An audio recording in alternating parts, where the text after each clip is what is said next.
Tripura biotechnology কাউন্সিলের উদ্যোগে রবিবার কমলপুর পিএম শ্রী কৃষ্ণচন্দ্র দ্বাদশ বালিকা বিদ্যালয়ে ডিএনএ ক্লাবের উদ্বোধন করা হয়।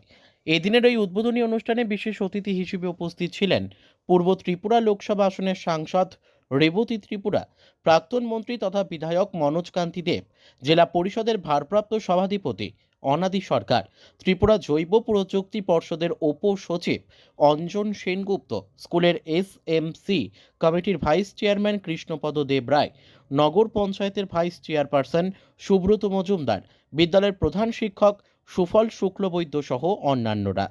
অনুষ্ঠানে বক্তব্য রাখতে গিয়ে সাংসদ রেবতী ত্রিপুরা বলেন, রিফর্মের দাবি ছিল দীর্ঘদিন ধরে।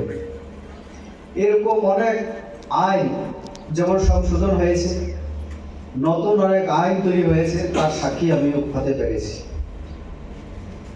সেখানে আলোচনার মধ্যে আমাদের প্রধানমন্ত্রী বারবার একটা কথা বলেছেন যে ইংরেজরা চলে যাওয়ার পরে এখন আমাদের দ্বারাই এই দেশটা শাসন হচ্ছে। তো ৭৫ বছর আমরা প্রজাতন্ত্র দিবস পালন করেছি ইতিমধ্যে।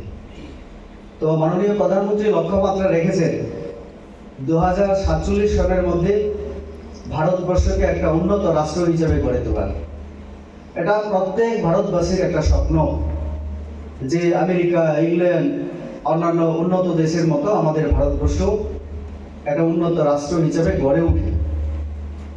কিন্তু এই জায়গায় আমরা প্রত্যেকেই জানি একটা রাষ্ট্র তখনই উন্নতি হবে যখন এই রাষ্ট্রের নাগরিকদের জীবনযাত্রার মান উন্নত হয়।